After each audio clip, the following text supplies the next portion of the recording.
It was like your girlfriend and your neighbor were in cahoots. Yeah, it's the same neighbor who's on my roof right now, and I hope he can't hear us. Mishka Shurbali is catching up with friends who are arguably more talented than him. But yeah, he stuck me with this dog, this adorable little puppy, and I actually saw pictures of her in like peak puppyhood the other day, and I was like, oh yeah, this is how I got duped This is how I ended up with yeah. But now she's like a full on dog with the strength of a young orangutan. And she always wakes me up in the morning with the arm bar where she just puts her like forearm across my throat. And it's like, fuck you. I'm waking up and I'm dying. This is why I always got small dogs that I could control. Yeah. I think she's a good size for me. Yeah. But it's still, when we're running and she's like full on sled dogging. Like, oh my God. Yeah. All right. We are currently under an austerity program where all of our edits for this podcast are being shipped directly to the resistance fighters in Ukraine. So we're not doing any edits. So we're just going to do a fucking smash right in cold intro. I'm going to introduce you. I'm going to do my best with your bio. Okay. I'm excited to see what your best of my bio looks like. I had my friend Ben on the other day and I fucking butchered every single aspect of it. So, but I pride myself on doing almost no prep for these. So it's just off the top of my head. Our friendship is preparation enough. Yeah. We've put in the work. Joining us today is Renee Watt. Renee Watt is a recovering comedian, right? A psychic, a podcaster, and a good witch. Mm-hmm. And professional writer of horoscopes. Okay. Wow. Yeah. Okay. I missed probably the most important part.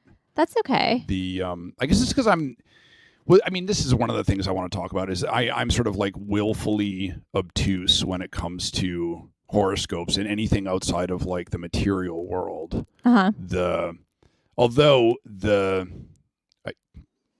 This weird bombshell. I just met a woman who I really like, and then when we were sort of talking and getting to know each other, she's really into horoscopes, and I was like, oh, it's a bunch of bullshit. And she was like, really? Because this says that we're great for each other. And I was like I said, horoscopes are all true, and you should invest everything in them.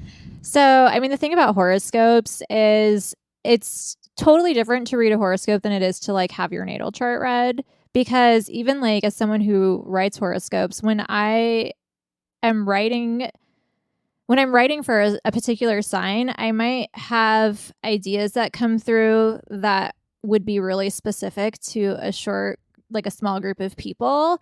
And I have to kind of generalize what I'm saying so that it can be relatable for like all Cancers or all Virgos. And, but when I'm looking at a natal chart, it is exactly where all of the planets were placed at the time that someone was born. And there's like this it's just like a lot of like formulas and looking at numbers and angles and calculations. But when you do someone's natal chart, it gets way more detailed about like behavioral patterns or like how someone is with money or what their relationships are like. And honestly, like it's a tool for me, but when I am giving readings, sometimes I'll say something where people are just like, holy shit, how do you know that? And I'm like, I don't know, because it's all computer simulation and I just like know the codes. This is really fascinating to me. So basically you're like a natal chart is sort of like a fingerprint. And then to do a horoscope, it's more you're describing whatever. Yeah, I just had a big facial reaction when you said fingerprint because that's what I tell people. I say it's like the universe is putting an energy fingerprint on you when you're born. So I've never heard anyone else refer to it as that. So that's why my face contorted. Maybe I'm psychic. Maybe you are. Maybe you are, Mishka. I do want to talk about this though because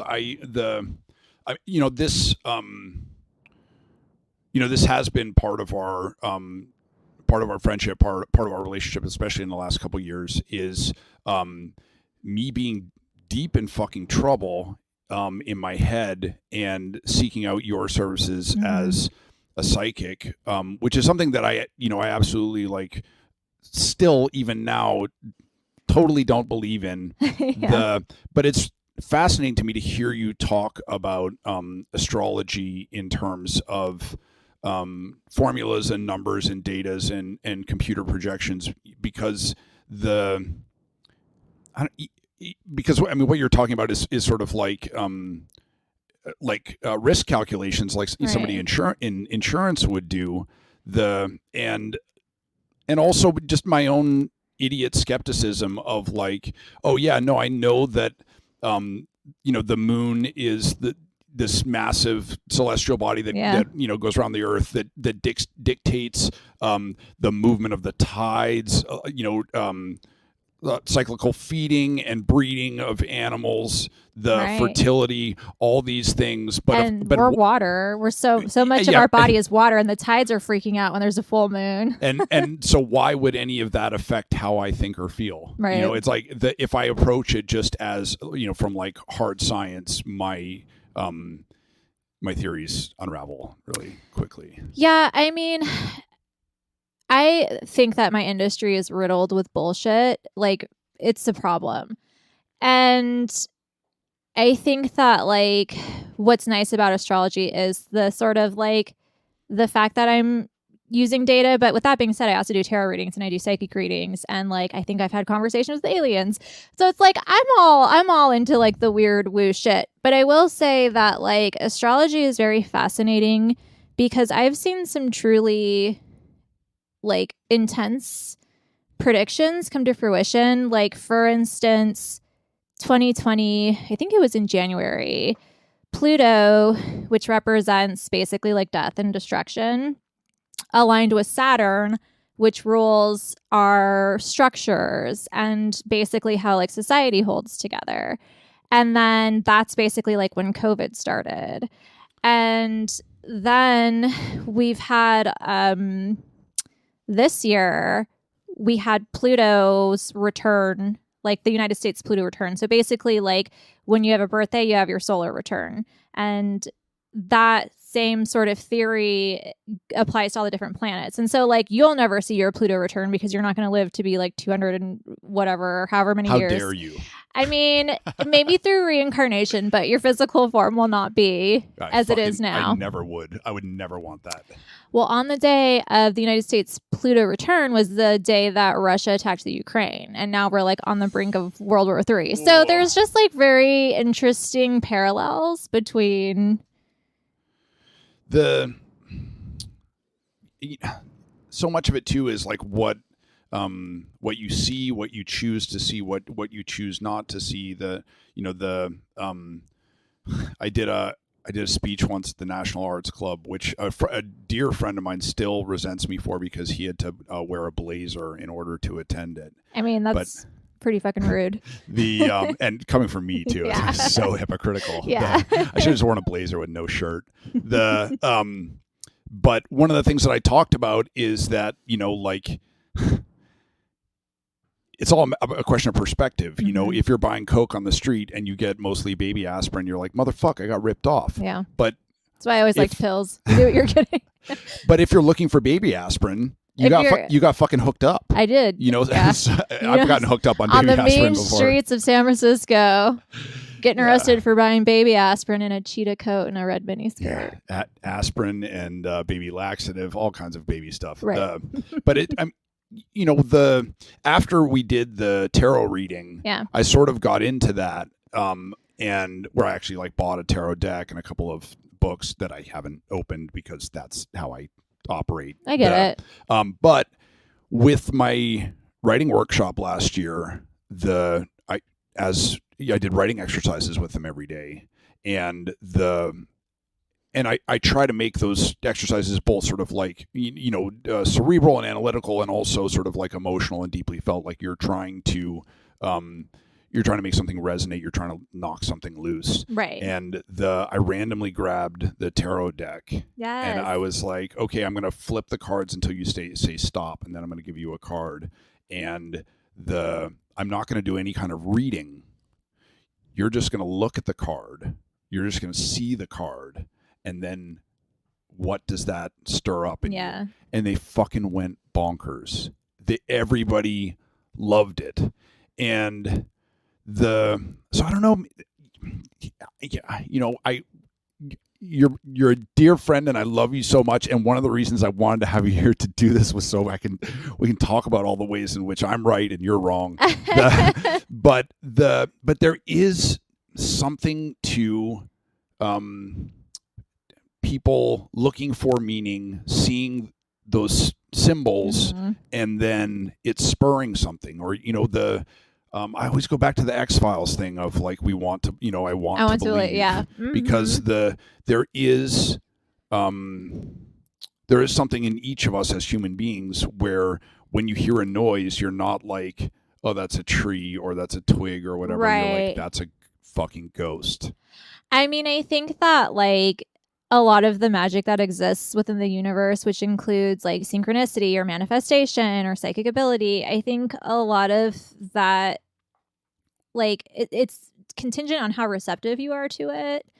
And so if you're a person who sees a hummingbird and was like, thinks that's a nice hummingbird, then that's your relationship to reality. For me, if I see a hummingbird, I'm like, oh my God, it's my grandma. She's here to say hello. Yeah. And like, okay, no, that's a hummingbird, but like, it's nice. It feels like I'm keeping that connection alive. It feels like there's a little bit more meaning behind what would kind of be otherwise a mundane sort of just like minuscule life moment. And so I think if anything, like it can help you with just sort of like feeling grateful and seeing beauty, especially because everything is so fucked up. So yeah. But I mean, I have a question for you because I mean, hasn't there ever been a time in your life when no one was giving away any discernible social or physical cues, but you knew something was wrong with them? Yeah. All the time. Because that's intuition, I think. But where do you think that comes from? Off the top of my head, I would probably make some argument about sort of like, evolution and instinct and survival and stuff like that. That there's there's the human part of or there's the intellect, the frontal cortex, where I'm thinking about this synthesizer and analog versus digital modeling, and but then there's also a thing where if I play the right frequency on that synthesizer, all the hair on the back of my neck will stand up, and I don't know why. And maybe it's because it's triggering something that's deeply programmed much deeper in my brain, an instinctual thing that when we hear that sound, that was the sound that this predator made, or that kind of thing. Does that make sense? Yeah, I don't think it's mutually exclusive from intuition, though. Yeah, one of the things I have to say, and when you talk about sort of staying open and seeing beauty and stuff, my mother lives down the street. You met my mom. She and I are in this constant fucking battle where she's an optimist. She's sort of an eternal optimist. She wakes up every morning like, wow, here we go. A day like no other. Yeah. And I've been trying my whole life to break her, to put an end to that foolish optimism. And I think this happened like sometime last year where I can't remember if she had loaned somebody money or she had given money to somebody, and I was like, fucking, why would you do that? Like, people are shitty, like, they're scam artists, and you need to like, protect yourself and stuff like that. And she was like, well, I don't feel the same way.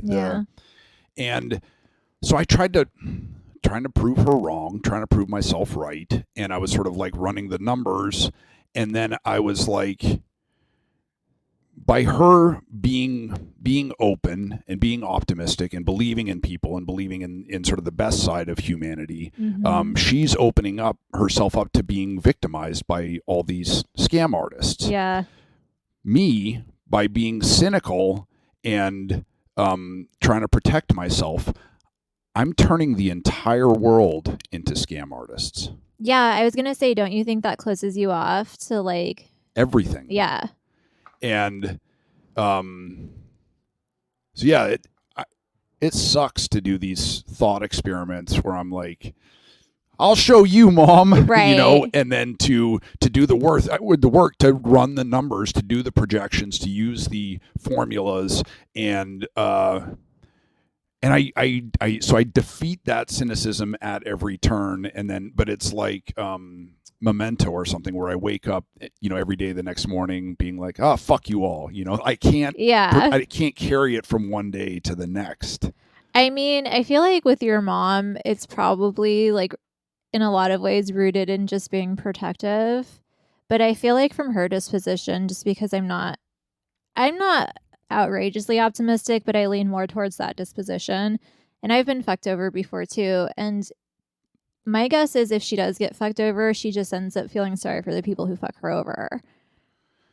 Yeah. The empathy is a fucking terrible thing, man. I wonder like if people know what they're actually doing when we preach empathy, because now that I actually have empathy for people and and I'm able to sort of think about what other people are going through. Like I can't make a good enemy anymore. That like when people hurt me, I'm just like, oh, well, I know you had a really like fucked up childhood and that your parents didn't parent you and that like, you know, you really had neither guidance nor support as a child. So like, you know, you hosed me for $40, but like, fuck it, you know, Yeah, I think it's just about like I don't know, like having the ability to make that sort of like observation, but knowing when it's time to just like set a fucking boundary.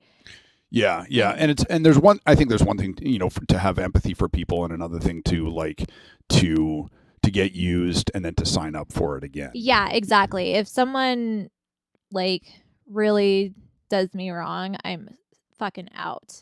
I am out. I'm done. I don't try to smooth things over, you know, because it's like I've made that mistake, you know, and I'm in my 30s now, and I need to be smarter than that. I think the 20s are for forgiving people too much. Oh, I don't think I did that at all in my 20s. Maybe that's why I'm like forgiving people now in my 40s. Is maybe. That like I'm doing everything in reverse. That is one of the things I really respect about you, because I do think that you're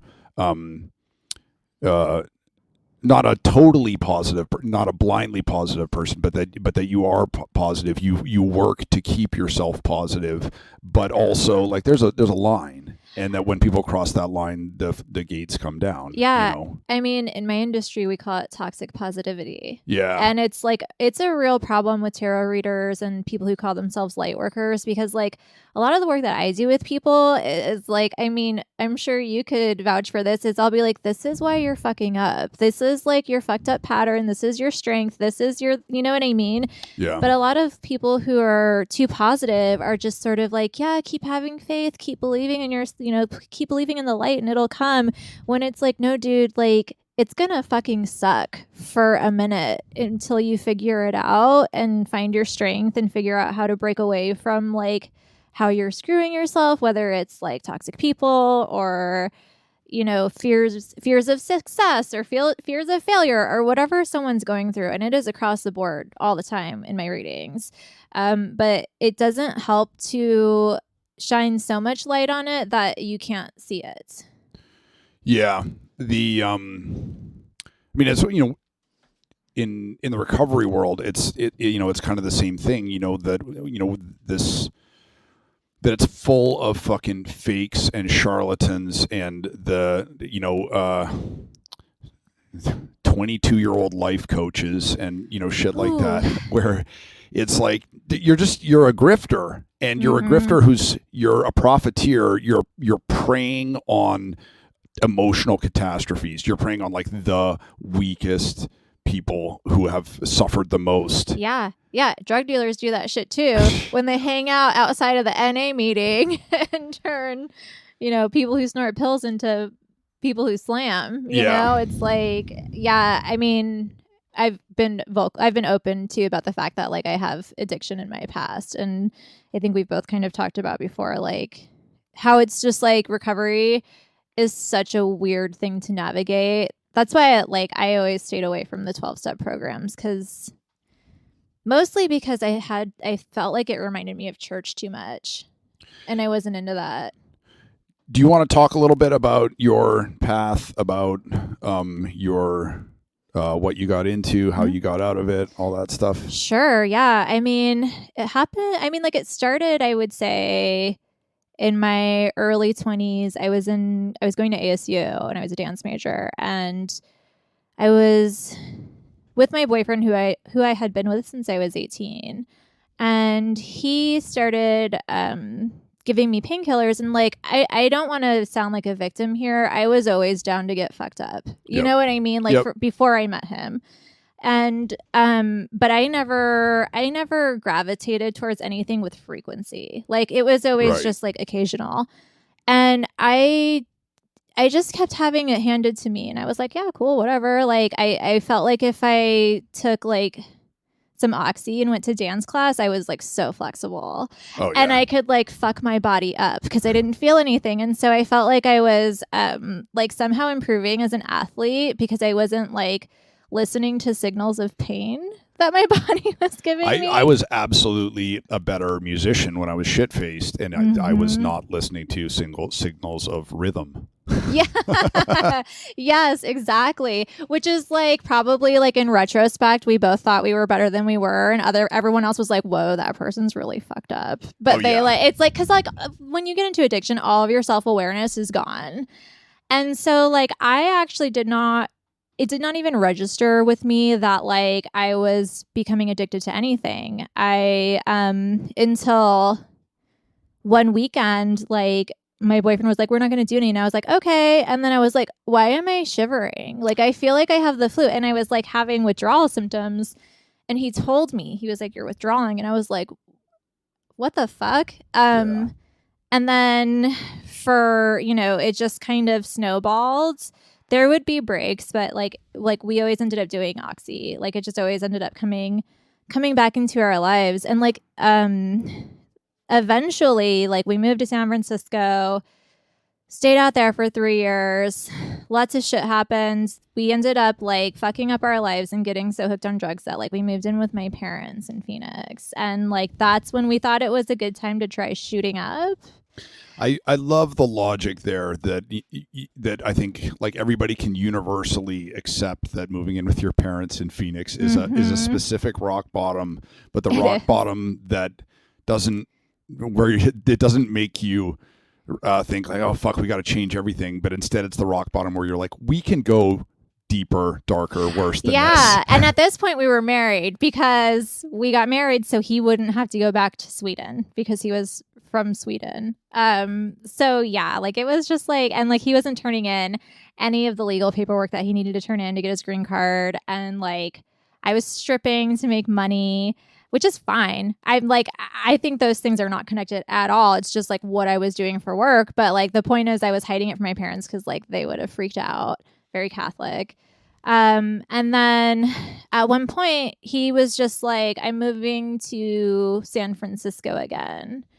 And I didn't argue it. Like it was just understood that I wasn't going, and we didn't even have like a breakup conversation until he moved. And we like got on the phone, I think 2 days later, and we were both just like, yeah, we're broken up. Right. And I spent 10 years of my life with this guy, and I so did not give a fuck that we were broken up. And I got really, really sick. And I was trying to wean myself off of opiates by like dosing myself with Suboxone, and like I wasn't doing it right because I was like, I couldn't hold down water. My withdrawals were so bad that I was hallucinating. Like my mom was like, we're going to the fucking hospital, like, or I'm calling the cops.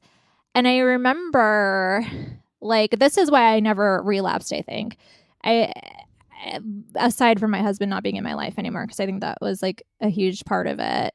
I remember being like in the fetal position on the floor in like the dining room at my parents' house and cold sweating and withdrawing so bad. And my sister, she kneeled next to me and she put her hand on me and she was like, I just want to let you know I'm pregnant. And I was like, fuck. Like, holy shit. Yeah, her first baby, first niece or nephew or anything. And so, and we went to the hospital and I remember getting an IV and they had to, because I was so dehydrated and I had fucked up my veins so much, they had to like get someone to do an ultrasound to find a vein that they could use. And I felt like my body was inflating because I was so devoid of liquid. And that's when I started doing comedy.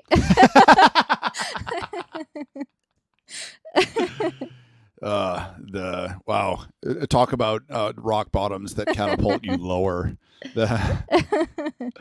Actually, comedy was a wonderful experience and I loved doing it in Phoenix. But one of the reasons I moved to LA was because I didn't want to be in Phoenix. I was always like, I knew I didn't want that. But I wanted to like do comedy out there, and it is such a different fucking scene out there. And I probably could have stuck it out and find the right people, but I just felt like I was constantly being sexually harassed. Like, yeah, like it was just like, and my career was growing in the tarot and psychic community, and I felt like I was finding a platform that was developing in a way that like was much more organic and healthier for me, to be honest. So, I mean, I would totally do Phoenix comedy again. I've thought about doing it in Portland, but I just don't think I have the time. But I mean, I think it was a good outlet for me when I was doing it.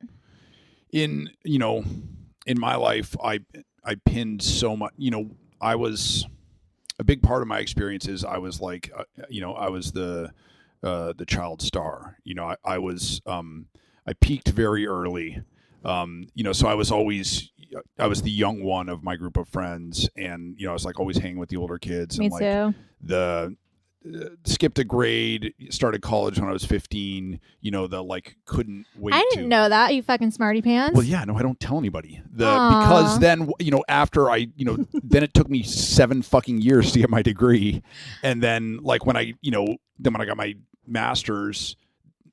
7 years after that, I didn't fucking write a thing. I just lived in a bar, So I had put all this pressure on myself. I think I was 22 or 23 when I graduated with my master's. And then I told myself that I had to have a record on a major label and publish something in one of the big three, the New Yorker, Harper's, or the Atlantic, before I was 25. Mm-hmm. Oh, and I had to get a book deal before I was 25. And then I planned on being dead by 30. And I didn't fucking hit any of those marks. And I mean, you could have gone for one, Mishka. I really. know. And then when I was 30, when I hit 30 and I was like, I haven't accomplished anything that I intended to accomplish by the time I was 25. Then I was like, I don't know. It's like the bubble popped, or a bad dream broke, mm-hmm. and I could just fucking get on with the rest of my life. Yeah. And I was like, all right, well, I'm just going to quit writing. I'm just going to stop writing. And I did. And then I had to get sober because I was a fucking wreck. And then I got sober, and then I was like, I will just end up being the guy who buys and sells guitars, and that's okay, mm-hmm. Because I'm sober. And that's when shit started taking off with my writing, and then because I was sober, I was like, well, I guess things are never going to happen for me with my music. And that's when shit started taking off for me with my music, so those dreams sort of came roaring back to life once I, it was like, I'm going to show my love for this plant by hiding it away in a closet. Yeah. Totally. I'm going to fucking love it to death, Yeah. I mean, I feel like, I don't know. I feel like this is where my woo side comes out, but I just feel like when you get sober, your passions are somehow supported by the universe. Like somehow there's like a divine support of the creative process. And also I think that like, I don't know, just that sort of like addictive personality is really easy to apply towards writing or music or something like that. Like once you're ready to pick it up again. Yeah, there's this thing that I like talk about all the time. You know, there's like a magic trick that I learned when I was a kid, which is that you stand in a doorway and like brace your arms against the door and, you know, pull, you know, sort of basically push really hard for 30 seconds or a minute or something. And then you step out of the doorway and relax and your arms just float up. Yeah.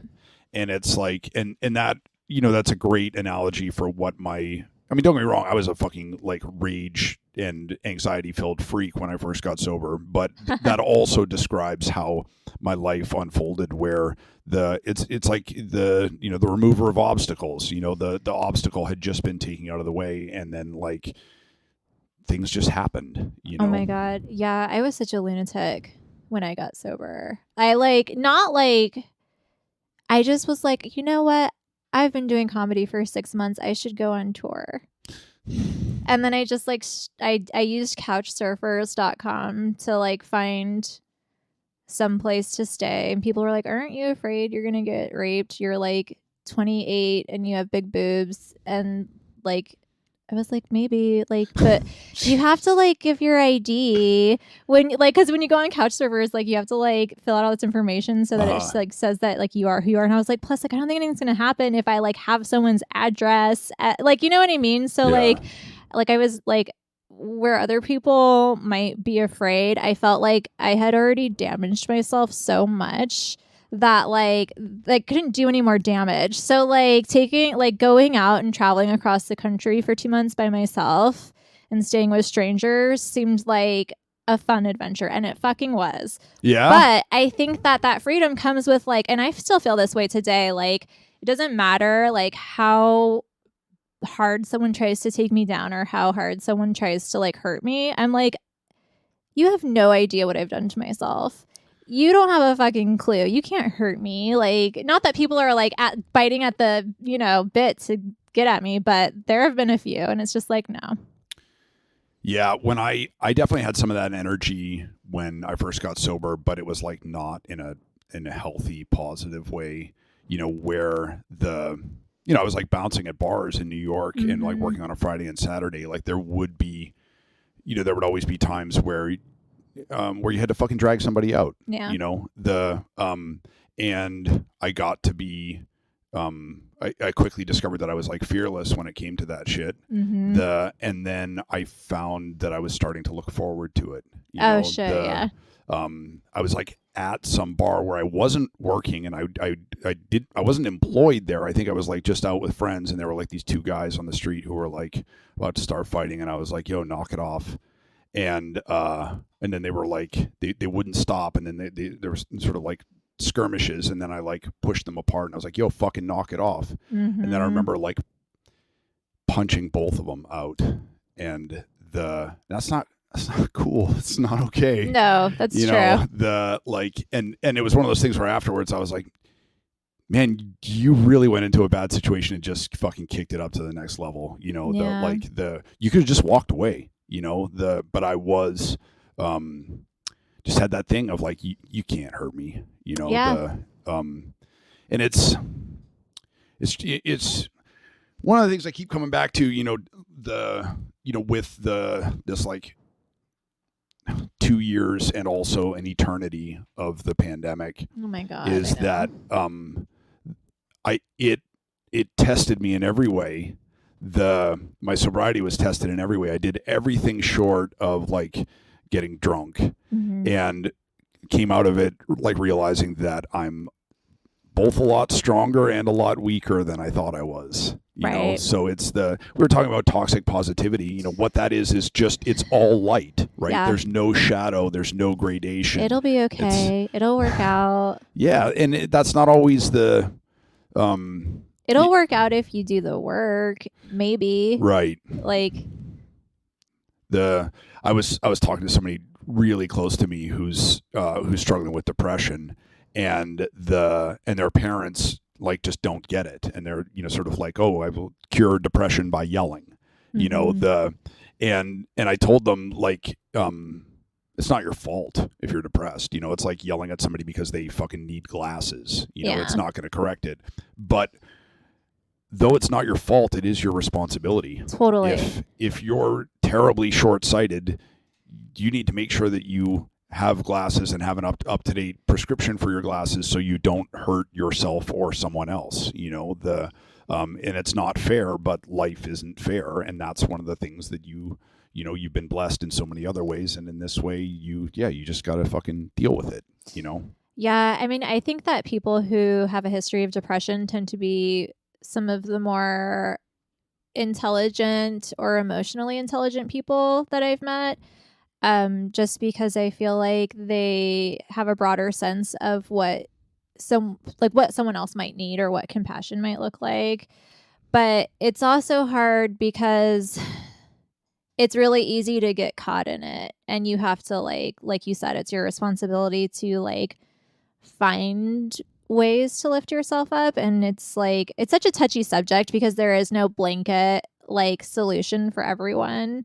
But it's even like, if like, we know scientifically that like getting exercise releases chemicals in your brain that make you feel happy, and so does getting outside and getting fresh air and being in nature. And so it's like, okay, that might not be the thing that cures you instantly, but it's like, how do we take little steps in that direction to try and help like elevate the situation? And sometimes you have to be like, I gotta go inside. I don't want to. I'd have to. Thank you so much for saying that, because because everybody on my my social media is either fucking exercise freak or mentally ill, or both. Mm-hmm. And I get fucking hammered all the time when because I try and take a nuanced stance and say like, yeah, sometimes you do need medication and therapy and stuff like that, and sometimes you just need to fucking set your alarm so you wake up at fucking 7 instead of noon, get outside, get some sunshine, drink a lot of water, eat healthy food. The people are like, fuck you, man, I'm depressed, like you can't expect me to do this. And I'm like, yeah, I can. Sure, take meds if you have to, but like try all the other things first, and then also when you're taking meds, also fucking exercise and eat right and drink water, and we're all animals. Take care of that animal too while you're taking care of the human part. Yeah, I think that just like taking care of your body and moving around plays a huge role. And I don't think it's the only role. Like, it's like hard because you want to speak from a point of like, this is what's worked for me and this is what I know has worked for a lot of people, when like maybe not everyone wants to hear that, or maybe it won't work for them. But it's like, okay, but I don't know. It's just like such a weird thing to try to talk about and still be respectful of the fact that like everyone has a different experience. One of the things I run into a lot is, people reaching out to me and they're like, how do I quit drinking? And I'm like, the answer to that question, right? Yeah. You're asking how to like stop doing a thing. It's like, well, how do I stop jumping on the trampoline? Like, well, fucking don't jump on the trampoline. What they're really asking is, how do I stop getting hangovers? Mm-hmm. How do I stop getting yelled at? How do I stop getting arrested? How do I stop and have it not suck? And having it suck is an integral part of the experience. Yeah, it already sucks. Yeah. You know what I mean? Like, the thing that like I have always kind of like said to myself when I know I'm at the beginning of a journey that's going to be shitty is like, okay, if I don't do this now, what is my life going to look like in a year? And if I do this now, what is my life going to look like in a fucking year? Yeah, people always talk about the, comparison being the root of unhappiness, but I don't think that's true when we're looking at our own lives. For me, there's always like wisdom and insight, where when I look back at, time hop on the Facebook thing. That's a fucking my God. gulag. But Mhm. the and whoever invented that should fucking burn in hell. I know. But It's true. it is helpful for me sometimes to look back and be like, well, where was I, at this time last year, and where was I, at this other time, and there is always something for me to learn there, even if it's just like, oh man, your arms looked way better in that picture. You should do some fucking push-ups. You Right. lazy piece of shit. Oh my God. Yeah. The body is always a great trigger. Oh yeah. Yeah. Especially as you get older. Oh God. Somebody tweeted the other day, like, oh, why do people always post like selfies or why is everybody posting too many selfies? And so I was like, fuck you. And I just took a picture of my face and tweeted it to her. And then I looked at the picture and I was like, oh man, what the fuck are those actual miles? Like, and she was like, you look good. Is there a filter on you? And I was looking at it and I was like, man, if there's a filter on this, it's the fucking Oldify filter. Like, what happened to me? That like I in my head I'm still fucking 25. Yeah. But I mean, I think it's good though to still feel. I think as long as you can keep like your attitude youthful. Oh yeah, people will. That's where I'm the worst. That is absolutely where I'm the worst. I was talking about this with a friend today, though, is that one of the best ways to bum yourself out is to say, I have a rich life. I have a beautiful life. Why am I not happier? Oh my God. Okay, here's the thing about pulling yourself out of some shit and then building something is you will live in constant fear of it all going away. Yeah. Yeah. Yeah, it's totally true. I think one of the things that's been most effective for me is just the real basic like creature comfort things of like petting my cat. My cat is incredibly soft. She's like a little bunny. She's so cute. And she'll like lick my fingers and stuff like that. And if we go to like some advanced cuddling, I can get her to relax enough that she'll go on her back and her legs will sort of stick up at a weird angle like she's a broken puppet, and it's the fucking cutest thing. Oh. And that is I'm convinced that dog saliva is an antidepressant.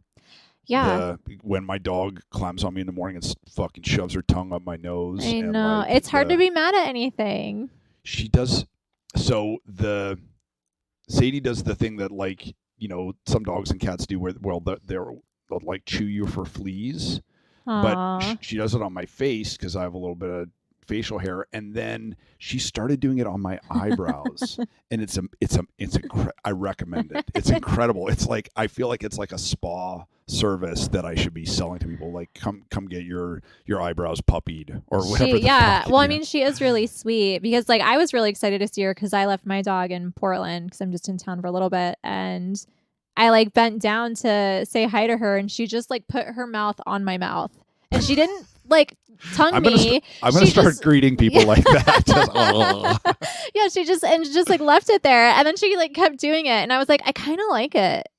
Yeah, she likes to mouth things. Mm-hmm. So like we'll be sitting on the couch and she'll just put her mouth on my arm. Yeah. Not to like bite me or chew on me. No tongue. It's just like on there. Yeah. Yeah. She's such a it's endearing. She's such a funny little dog.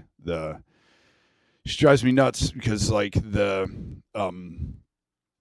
did 6.5, 7 miles with her yesterday. Yeah. Which that should like tuckered me out. Right. And we come home and then I'm like, all right, now I got to get to work. And she's like, what's next? Oh my God. Yeah. Cause she's got all the blood pumping. Yeah. And she's down for some shit. Let's return to the session that we did last summer. Okay. And I guess what it was it was a tarot reading. It was like tarot psychic reading. Yeah.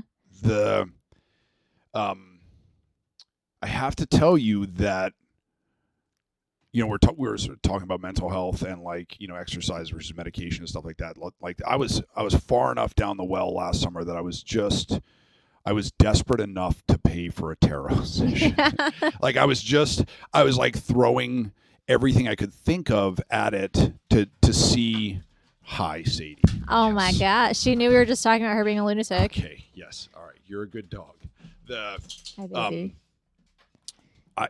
I was at a point where I was just like throwing everything that I could at it to see like what would stick, if anything would stick. And that's definitely like a desperate, untethered place to be, but also we were talking about the merits of staying open. In that moment I was open to fucking anything. And honestly, like that session that we did was incredibly helpful and remains that way. And as far as like therapy dollars or whatever, like definitely punching way above its weight, the like for the good that I got out of that. One of the things that it taught me was sort of like my both how little I know, and how much I poison everything coming into my brain, because you suggested I do like a card a day, and I did that for a while until finally I got, and I was sort of like, oh, all right, what does this mean? And I would sort of like try to think about it and try to get a lesson from it, and then until finally I drew the strength card inverted. Okay, yeah. And I was like, finally, this is the true one. This is the real one. Like I threw out everything positive or ambiguous that came from every other card that I drew. And then when I got to that one, I was like, this is me. Yeah. Talk about curating your experience, or talk a little bit about what you do in a tarot reading, and sort of like a I don't know, a psychic session like that, or I mean, the fact that you kind of like said, I was like, I was just low enough to get like a tarot reading is perfect, because like that's actually like kind of what I prepare for, because I do deal with people who like are and a lot of times just like at a low point in a really fragile state. And so it's like it can be kind of high pressure, because I'm not a licensed therapist and I'm not trying to be a therapist, but in a lot of ways, like I provide a service that's supposed to be therapeutic. And so like that's why I'm really protective of like, my industry and my like sort of like the validity that I've built for myself, because there's a lot of people in the industry who are just like, it's a grift. Like they're just trying to like, oh, you're gonna meet someone, and it's not a lot of talk of like what's going on right now. It's a lot of like, this is what you have to look forward to. And so for me, like what I do is like, and I got my first tarot deck when I was 10. I started practicing witchcraft when I was 12. I mean, I didn't do any of that when I was a heroin addict, but it's been in my life for a while. You were focused on different rituals. I was focused on the next hit, And so like part of my process is, I do what's called psychic channeling, and I'll do it for like 20 to 30 minutes before I speak with someone. And whenever I set up a session, I have someone send me like a photo of themselves in advance, and I'll take a notebook and a pen, and I'll look at the photo. And like basically what I do is I get into a meditative state, and I basically like put on someone's energy. It's almost like I try to take my consciousness and like put it in someone else's body.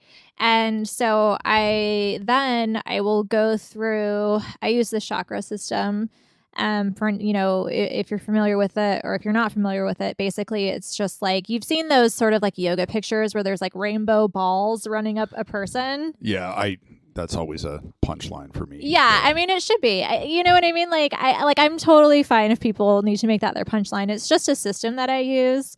And so, like, the root chakra, it's basically like your connection to reality, whereas the sacral chakra is like your sex drive and your creativity. Your solar plexus is confidence. Your heart is emotions. Your throat chakra is speaking for yourself. And then you go through. And so what I do is I look at those, and I look at like, what am I picking up from like these energy points in someone's system or aura?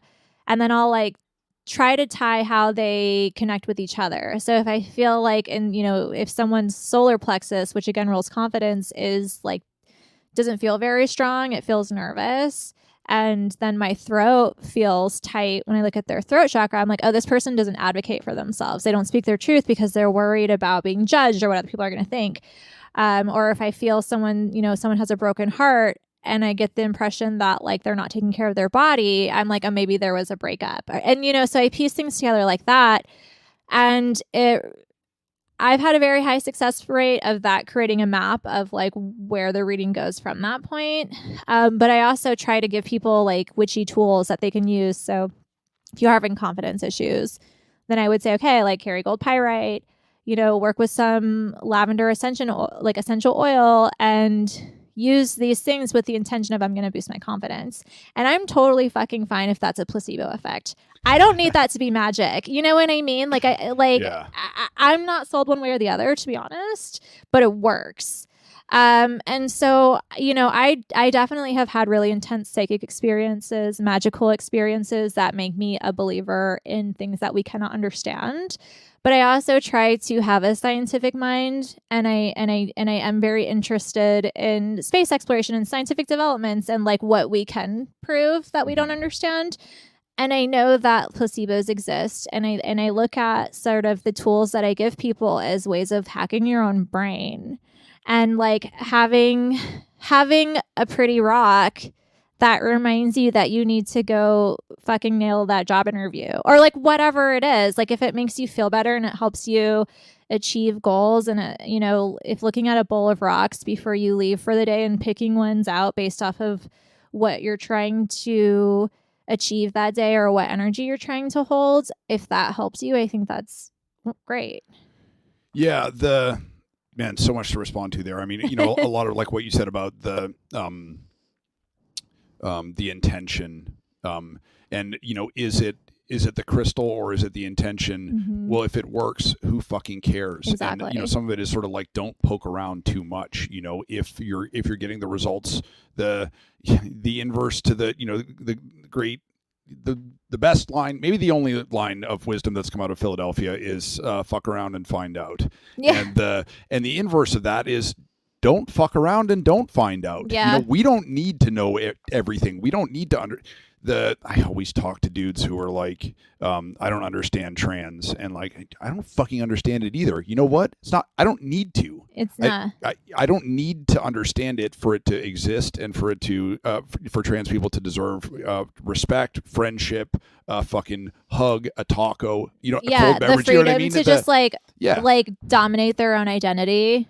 Yeah, I look around at all the like instruments and amps and effects. I don't know how fucking any of that shit works either. I love that, just accept it, and accept that it's not necessarily our job in the universe to fucking understand everything. How egotistical is that? It's true. Well, and I think that like when we look at geniuses, like people who are very, very, very advanced in science, there is like an attitude around people who have like a spiritual disposition.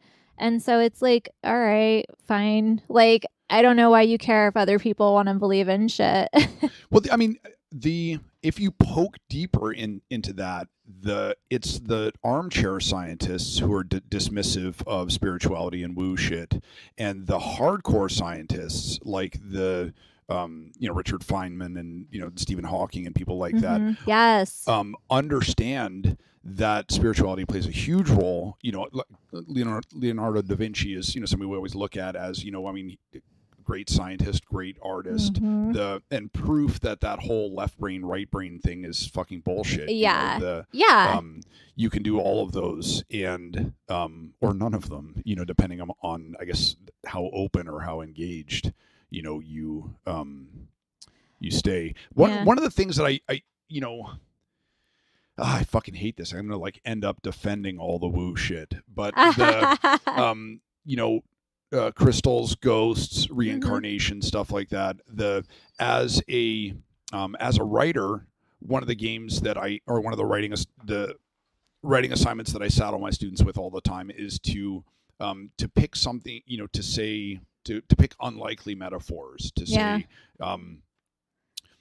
love is like a microwave because right, my dog is like a washing machine because. So then you're drawing comparisons between two very very different things that at first glance have nothing in common, and all this fucking beauty and wisdom and insight and magic comes out of those tools, those models, those things that we haven't sort of thought about before. And then in math and physics and stuff like that, what we think about as a molecule of, there's the cluster of protons with the neutrons circling them. Yeah. That's not actually what an atom looks like. That's a model that we've been taught since we were children. That's one way of understanding it. But if you look at all the measurements of what an electron weighs and what a neutron weighs and what a proton weighs, none of it is, there's not one electron size. There's sort of like, here's a way of thinking about it or a way of visualizing it. So everything we do is with imperfect, imprecise models that give us a little bit of grasp into what the thing looks like. Or that's kind of why I love I love writing horoscopes. It's a love-hate relationship, I think, when you do anything professionally, to be honest, especially when there's deadlines looming. But when I write horoscopes, it's like this. Sometimes I feel like I get into like a weird space where like I'm only living in a reality that has data and words. But it's, all of the planets in astrology are archetypes. So like Mars is passion and aggression and war, and Venus is love, and Saturn is, restriction and responsibility. And they all have these different personalities or characteristics. And like based on the measurements of like where each planet is placed, some of them will like talk to each other, and it'll be a good conversation or it'll be a bad conversation. And so like I very much feel like I'm looking at data, and then I'm like weaving a story out of like, how are these people talking to each other? And so like in some instances it makes my job really easy because I feel like the stars are just writing it for me. But then like there's a creative element that I feel like sometimes I'm needing to strive for more, and so it's like having to find that balance. The stars, it's a great image or a great model, because you think about all the Orion, it doesn't look like a fucking hunter. Somebody was like, oh, I'm going to draw a picture. We're bored. Yeah, I'm going to draw a picture of a hunter with what I've been provided here. Yeah. And that's one of the things that that we talk about in when it comes to the job of a lawyer. And the job of a writer, if you're a writer, and I'm writing a story and I say, oh, I called Renee and we talked about blah blah blah. In real life, what would happen is I texted you and then I said, hey, I'm going to call you in half an hour, and then I called and then you were driving so you couldn't pick up, and then you called me back, right? But we leave. I just say I called Renee and we spoke, right? Because that's the smoothest way of telling that story. You cut out the noise and keep in the information. If we're in court and I say I called Renee and we spoke to, then they'll say, well, no, you didn't. You texted and then you called and then she called you back. Yeah. Right? Yeah. So that, and then to gloss that stuff and and tell what I think is a more streamlined truth,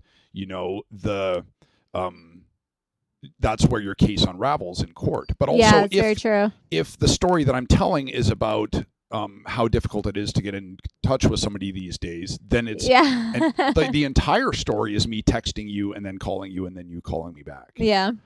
It's a lot to filter. It's a lot to figure out. Yeah, at a certain point, you just have to stop trying to figure it out. You just take a nap. That was one of the things that that you said to me was that was also really helpful in when we were talking is I think I was grilling you and being like, do you really fucking believe in all this crystal bullshit? And you were like, I don't know. Like sometimes like when I'm getting freaked out, I force myself to like just stare at a crystal until like I feel better. Yeah. And the woo people would be like, oh, that's the power of the crystal infusing you with crystal oxide or fucking whatever. But I think a scientist would say, well, what you're doing in that moment is meditating and clearing your mind, and meditation is scientifically proven to like lower your heart rate and lower your respiration rate. I mean, there are so when I tell people, I tell people, hey, use an aura mist, which is basically it's like rose water or something. If I am talking to someone who has a lot of like social anxiety, or they feel wound up after a lot of human interaction, I say hey, just spray yourself with this aura mist. On the woo end of things, it's cleansing your aura. On the other side of things, and I say both ways, I say you're activating your senses. You're feeling the water on your skin, so you're putting yourself back in your own body and paying attention to your own emotions versus what was happening with someone else. Your sense of smell is activated because you're smelling the rose water. And the same thing goes with crystals. If I need to stare at a crystal, it's just the difference between being grounded and not grounded, because there are times where I know I'm in my head and it's there's a can of sparkling water on this desk. There's a keyboard. There's a bandana. If I'm thinking about other shit, I'm just going to see a desk with a bunch of shit on it. You know what I mean? And so, that's when I'm in a cerebral place. And so if I feel myself getting too cerebral, I'm just what are the details around me right now? Because that's a really good way to just quickly center. And I think that it is just as valuable to know the mechanics of your body and your brain as it is to have something that you can connect to on a spiritual level. I don't jive with people who are too, this crystal is magic. And I have done crazy crystal meditations to where what's the give me the fucking hardcore woo. What's the wooest shit you've done or that you've experienced or that you believe in?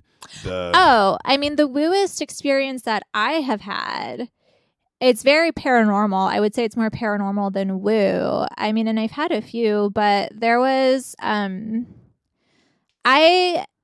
of my psychic awakening was I was finding out I was finding that I was dreaming things a week or two before it would happen. Okay. And so I started dream journaling because I wanted to prove the connections that I was making to myself, And so I kind of discovered that about myself. And this was when I was on my crazy travel the world adventure that I did for 4 months when I got sober. I was staying in Portland for a month with my friends to learn basically how to record my podcast and what I needed to do to edit and all that. So I was staying with friends who would teach me all that. And I was supporting myself through stripping. And so I was working at this strip club that had a really weird mystical name, but I can't remember it now. It might have even been just called Mystic. But I was there one night and I was having really bad deja vu, And I said it twice. And there was this guy that came into the club that I thought had just a strange energy about him. So I was I'm going to go talk to him. And I gave him a dance, and I literally was having picture in picture deja vu where I was I fucking dreamt this exact, looking out this window. I can't remember anything else about the dream, but I know this window was in my dream, And so I decided to play a game with my psyche and with my psychic abilities and paranormal whatever shit I wanted to get into that night. And I said telepathically to this guy that I was giving a lap dance to, I was I think you might be an alien. If you can hear me, wink. And this was all in my mind. I didn't say a word. And he gave me a weird look and he winked at me. And I was that's fucking weird. But that's nothing, So I think the question that everybody's going to ask is, are aliens good tippers? That is part of my story. So we finished the dance. We went out and we were just talking, having a drink, and I got called on stage. So I went and I did my stage set, and I said to him from the stage with my mind, I'm going to go use the bathroom. If you got that, like, raise your right hand. And again, he gave me this weird look, and he raised his right hand and like fist pumped to the music. So like I went to the bathroom. I had a hot flash. Like, it was fine. I was like, what is happening? So I went out there and I sat down, and he said to me, "You're not like other people, are you? You vibrate on a different frequency." And like, who says that to anyone ever for any reason? And I was like, okay, haha. And I'm just talking to him. I went into the dressing room because I needed a minute, because I was like, what the fuck is happening? Like, am I losing my mind was one of the things I was thinking. Yeah. So then I said, I had a monetary goal that I wanted to hit. And so I was in the dressing room by myself, and I said again with my mind to what I decided was aliens. Because of another podcast I was listening to around this time about aliens. So I said like, hey, like, I want to make $100 so I can buy this microphone that I need to start my podcast. And like, I want to start the podcast to just like spread laughter and spiritual information and blah, blah, blah. And I got called on the stage straight from the dressing room, and I did my set, and the guy tipped me $100. This, okay. All right. I mean, the obvious segue is for me to ask everybody to sign up for my Patreon, because I have been stripping to pay for the microphones. Yeah. It's like, you can get your pod equipment fast, man. You just got to show some skin. And also I have to give you a little bit of shit. I feel like if somebody is going to say you're not like other people, you vibrate at a different frequency, it would have to be a strange man saying that to a beautiful woman in a strip club. That's like the least likely place I thought I would hear that. Because I feel like that's I don't know, I'm definitely, like, I'm certainly going to use that as a fucking pickup line at some point. Oh God, just make sure she has like tattoos and a crystal necklace, like maybe dreadlocks. Like, these are just like, these are the things you want to look for if you're looking for someone that line will work on. If she looks like a witch, go say that to her. You'll get laid. I don't know. I feel like I'm such a fucking head case from the last 2 years that the thought of ever, like, I just got a weird fucking like, oh, the thought of ever trying to talk to a woman to try to pick her up. Oh my God, I feel like women probably throw themselves at you. And that's the end of our podcast. No, one of the things that I hung out with a friend at Mel's Diner down the road today, and we were just talking about I don't know how these last 2 years, how this crazy shit that we've all been through together, separately, alone, as a country, as a community, as a world, that's fucking wrecked all of us in ways that we don't yet fully understand, and ways that haven't yet completely sort of exposed themselves to us.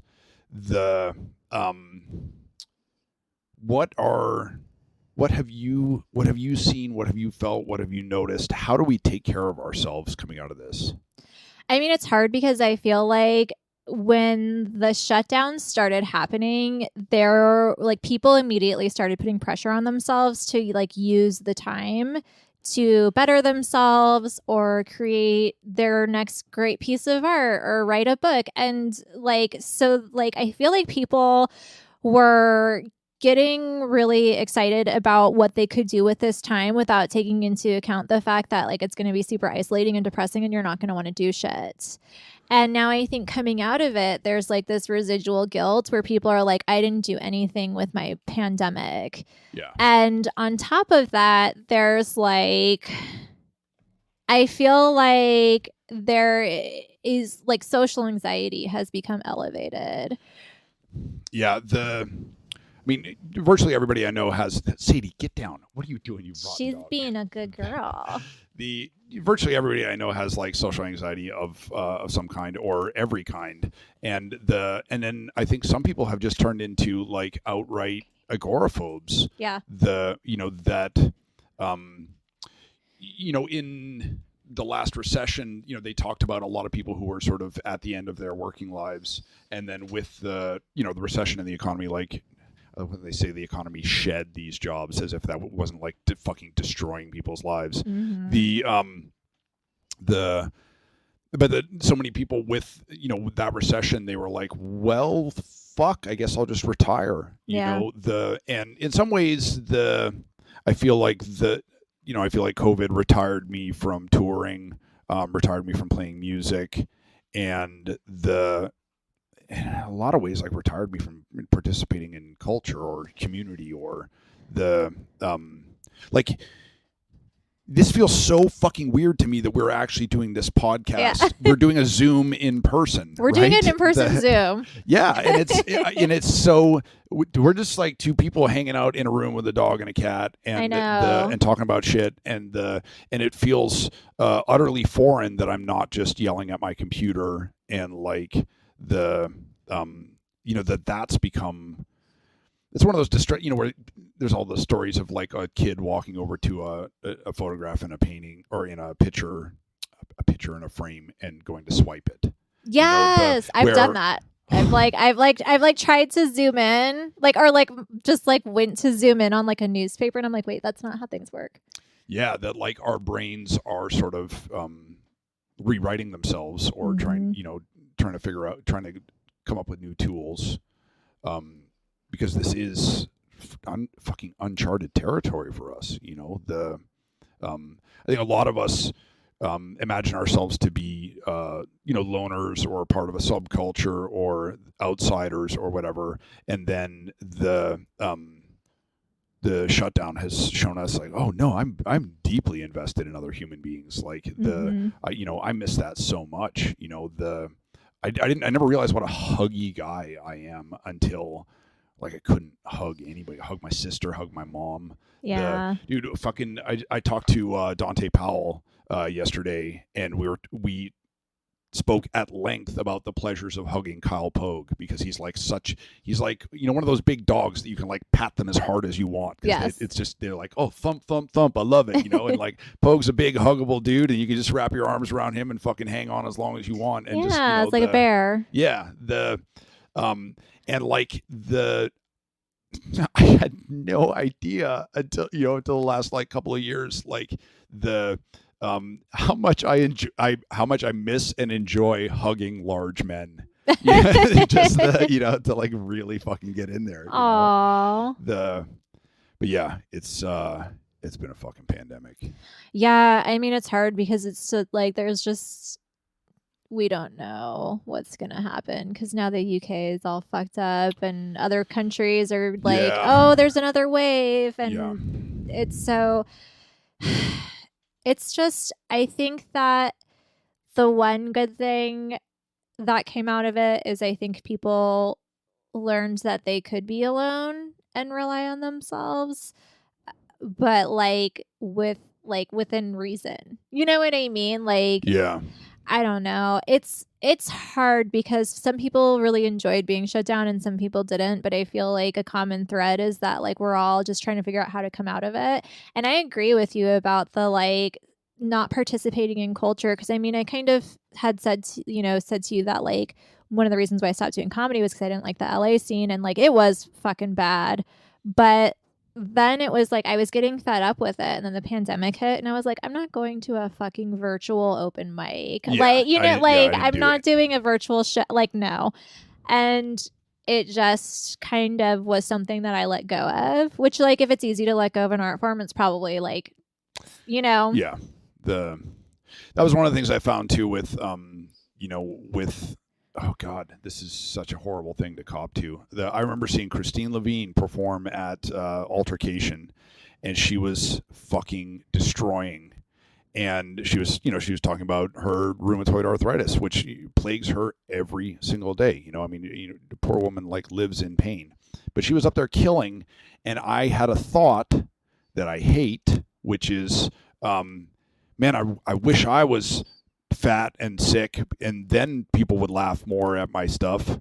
Yeah. And just such a fucking horrible. And immediately I was like, you fucking asshole. Like, Yeah, yeah, you know, yeah. and also like Christine's my friend. I fucking love her. And she was up, and I should have been like feeling so much happiness for her that she was like having this moment of grace, you know, where she wasn't thinking about pain, you know, and instead my dumb insect mind was like, whoa, give me that. Yeah, you know? but then you caught yourself and you like rerouted like where you were directing your focus. So I think that like you kind of have to give yourself credit for that instead of going, because like the thing is like I have shitty thoughts sometimes, and then I just kind of will say to myself, well, is that really worth investing emotion into? And it like my thing is like if I'm having a visceral reaction to something that like isn't actually like shouldn't actually be a priority to like invest my emotions or thoughts into, I just kind of like I say like I accept and release it. And like I'm like,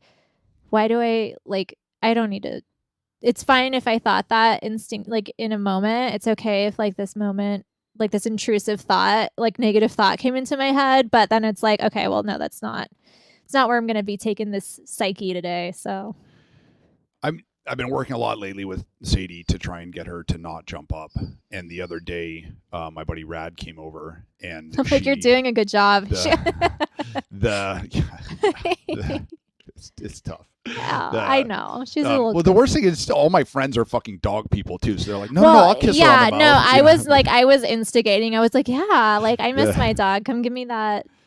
That love. But Rad came over, and Sadie like sort of cocked herself to launch herself up to jump, and then she like looked at me, and then she like corrected, and I was so much happier with her, so much prouder of her in that moment for being about to do the thing and then being like, oh wait, no, I'm not. Yes. Than if she had just not done it, you know, because it showed that she was like thinking about it. Yes.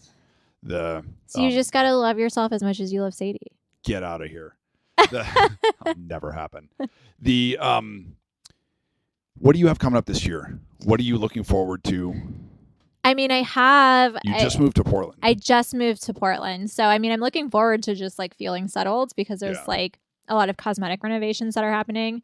But I'm currently writing 6 different columns a month. So I feel like I'm just this is like, it's crazy because like half of those jobs came in like the same month that I was moving. And so I just feel like I've been chasing deadlines and trying to stay on top of like what I need to do in my home life. So like what I'm looking forward to this year is just like kind of mellowing out, but like I'm excited to see like where this career growth is going to go. And like I am working on a really cool project that like I can talk to you about like off, you know, right. I can't, you know, but where can people find your writing? So I write the daily horoscopes on astrology.com, which is like pretty much the first thing that will pop up if you go on there. Wow. And then I write for horoscopes.com. Paranormality magazine is one of my favorite projects that I'm working on because it's a monthly horoscope, but it's basically like how the cosmos are affecting your intuition or your ability to like have a successful ghost hunt or like have an alien encounter, because it's Paranormality magazine. Like I can kind of like have fun with it. And then Shondaland, did I say Shondaland? No. So Shondaland.com, which is like Shonda Rhimes, who does all that. Yeah, so I write for her website, monthly horoscopes, and then I usually do 1 to 3 one-offs. So I just did one on the spring equinox, which is on, I want to say Sunday. And then I'm just kind of, I'm always just putting out the witchy content. And then I have my podcast, which I'll be starting up again soon, the Glittercast. Can I pay you to do my natal chart? Yeah. That's a service you provide? It is a service I provide. Sadie, get down. What are you doing? She just wants to like, she wants some airtime. She's loving you. I will say that like my Instagram is the best way to like, I am always posting my my work on there and with links and stuff, which is at Rainbow Glitter Star, which is also rainbowglitterstar.com is my website. Okay. Great. Do you have a Patreon or anything like that? How do people? I mean, I feel like I feel like I got a lot out of you on this podcast. I feel like you're giving us a lot. How do people support you? Honestly, through getting readings, or even just reading my horoscopes, because then it shows the people that I'm working for that like my content is popular. Following me on Instagram, like you know this as someone who is an artist who works for themselves. So much of your success rate is contingent on even just building a brand and having people I don't love that I'm on Instagram all the time, but I also understand that like if I want to get clients, if I want people to understand that like I'm offering services, they need to know who I am or how to find me. And so that's kind of the best thing to do. I don't have a Patreon or anything like that. The only way I'm making money off people directly is through readings. Everybody go get a fucking reading. I said it before and I'll say it again, that was like, the pound for pound, that was one of the things that I did last year that like, did so much to help me then. And, still, I think about some of the shit that we talked about, and I kept notes and stuff like that. Still, like, I puzzle over how helpful it was and how much of that session was, really just sort of like fucking nitty gritty, like how to live your life, how to survive, how to take care of yourself. Yeah. Definitely like the witchy angle on some of the stuff, but then when I was sort of like, no, I need to figure out what this is, that there is just sort of like, it's just fucking wisdom. Right. That's about it. I lost track of how long we went, but I'm going to plug all my stuff. If you're listening, you probably know who I am and what I do, but I have a new book that just came out, The Long Run and Other Stories, I think is the title. It's my own fucking book. I'm actually also here to collect my copy. Oh, that's right. That's right. I'm selling that through my website, mishkashabali.com. You can Venmo me. You can just message me. You can send me PayPal, fucking Cash App, anything. I have a Patreon. Please sign up for the Patreon, so that I don't have to strip to buy podcasting equipment.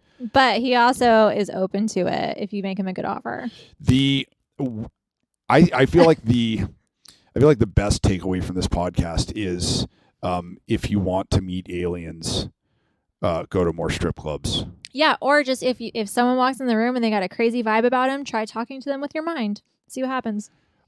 Wait, did you do the lap dance first before talking to him?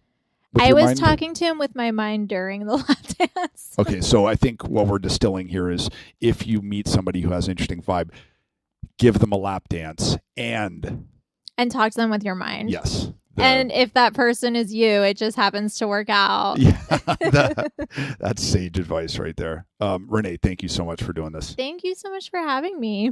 Awesome. Mishka Shabali is catching up with friends who are arguably more talented than him.